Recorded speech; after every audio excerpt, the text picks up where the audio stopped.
It's complicated. That's a description that applies to a lot of activity in and around Washington these days, but it especially applies to one of the most important relationships President Joe Biden is working on, his long acquaintance with Israeli Prime Minister Benjamin Netanyahu. These two leaders have been joined anew in recent days, of course, by the rising tensions between Israelis and Palestinians, and specifically the outbreak of violence between Israel and Hamas forces in the Gaza Strip. President Biden and Prime Minister Netanyahu have talked numerous times during the course of this crisis.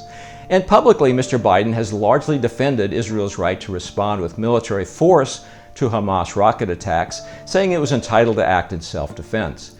The United States fully supports Israel's right to defend itself against indiscriminate rocket attacks from Hamas and other Gaza-based terrorist groups that have taken the lives of innocent civilians in Israel.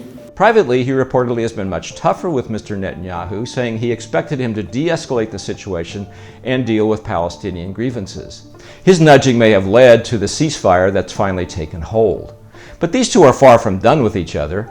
Now the Biden administration inevitably will be deeply involved in trying to broker a broader agreement to simultaneously deal with Israel's security concerns, as well as Palestinians' simmering anger at the way they're treated by Israel, not just in Gaza, but also in the West Bank and Jerusalem, and increasingly inside Israel itself. The long history of this relationship shows President Biden is prepared to push Prime Minister Netanyahu to go further than he wants to accommodate Palestinian demands, but also that he's more likely to do his hard pressing privately rather than publicly. I don't talk about what I tell people in private. I don't talk about what we negotiate in private. These two men have known each other since the early 1980s, when Mr. Netanyahu was the second in charge at the Israeli embassy in Washington, and then later Israel's ambassador to the United Nations. Mr. Biden, meanwhile, was a U.S. senator developing a particular interest in foreign affairs.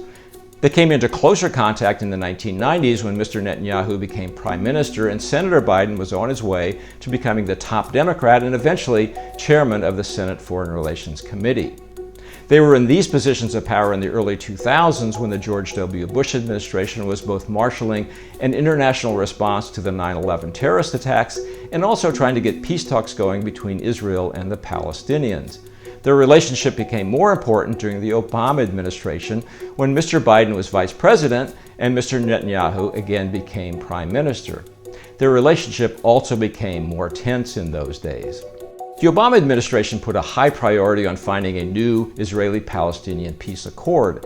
Vice President Biden was visiting Israel in March 2010, trying to assure Israel of American support for its security in any such peace deal, when the Netanyahu administration announced the construction of hundreds of new housing units for Jews in East Jerusalem, the part of the city where Palestinians envision putting the capital of a Palestinian state someday.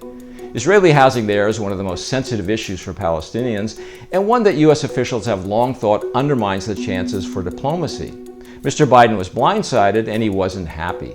There were tensions again on another front in 2015 when Prime Minister Netanyahu visited Washington and, at the invitation of Republican leaders, delivered a speech to a joint session of Congress devoted to attacking the Iran nuclear deal the Obama administration was then negotiating. The greatest danger facing our world is the marriage of militant Islam with nuclear weapons. To defeat ISIS and let Iran get nuclear weapons would be to win the battle but lose the war. We can't let that happen. Obama administration officials were furious, and Vice President Biden, who normally would have attended such a speech, was notably absent. Through these tensions, President Biden and Prime Minister Netanyahu appear to have maintained a good relationship, one in which they are generally supportive of each other publicly, but have blunt and sometimes acrimonious conversations in private. Mr. Biden in particular seems to have decided to avoid the public sparring that hurt President Obama's relationship with Israel. These two men are now being tested anew. As it is, it may be that their relationship is shored up by one characteristic that they share. Both Joe Biden and Benjamin Netanyahu are very good at the art of political survival.